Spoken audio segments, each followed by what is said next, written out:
Hey, y'all, come look at this. Ocasio-Cortez for 5 minutes. Thank you, Mr. Chair. Now, it has been repeated, and I would also like to repeat that the allegations being presented by the majority are extremely serious, and the prospect of impeachment is also a gravely serious matter, which has been echoed by our witnesses today. And any serious impeachment investigation or inquiry relies on firsthand sworn testimony of witnesses to high crimes or misdemeanors. Today, the Republican majority has called in 3 witnesses to advance their case. Mr. Turley, I have a simple question for you. Here we go. In your testimony today, are you presenting any firsthand witness account of crimes committed by the President of the United States? No, I'm not. No, you are not. Ms. O'Connor, you are the second Republican witness here today. Have you, in your testimony, presented any firsthand witness account of crimes committed by the President of the United States? I have not. Thank you. You can say that again. Now, Mr. Dubinsky, as the third and final Republican witness in this hearing, have you, in your testimony, presented any firsthand witness account of crimes committed by the President of the United States? I have not. And Professor Gerhardt, given that you are the minority witness, I assume the same, correct? I'm not a fact witness, correct. Thank you. And to clarify, 2 individuals presented today who do have firsthand accounts surrounding the progeny of these allegations are being blocked from testifying by the Republican majority. And I want to explain why this is important. Members of Congress, all of us in this hearing, are not under oath, as we are presently covered by the speech and debate clause. Isn't that correct, Professor Gerhardt? That is correct. And the speech and debate clause covers all statements by a member of Congress, whether they are factual or not.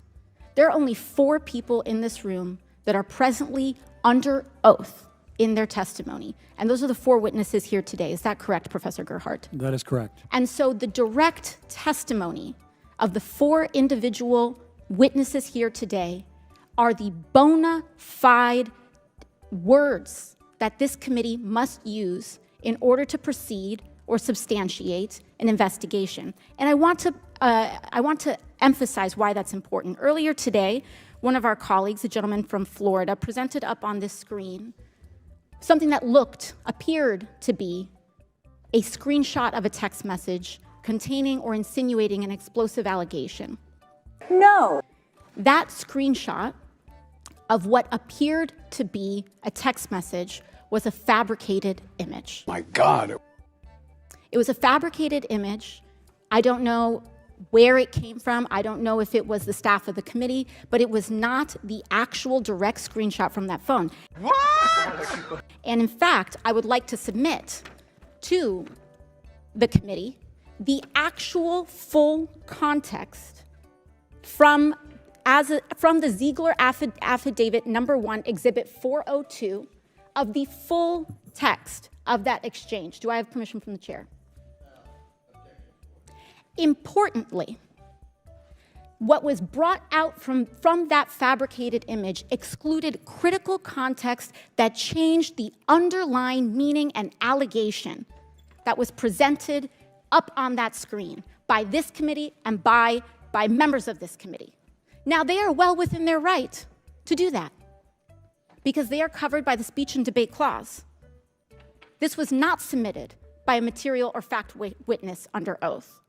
That was not submitted by a material or fact witness under oath. The impeachment inquiry, any impeachment inquiry, regardless of party, is an extremely serious matter. Professor Gerhardt, in the impeachment inquiry into President Clinton, were there key fact witnesses that were presented during those proceedings? They were not in the House. Mm-hmm.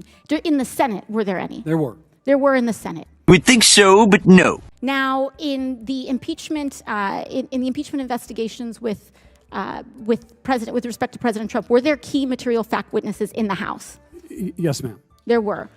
Are there any key material fact witnesses here today? No, ma'am. None.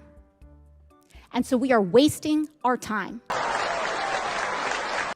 When we talk about a threshold of an impeachment inquiry, was there a House floor vote that had a majority of members of Congress that opened an impeachment inquiry into President Clinton? There was. There was. Was there a full House floor vote opening an impeachment inquiry into President Trump? In 2019. Is there one here for this one? Not for this one. There is not one here for this one.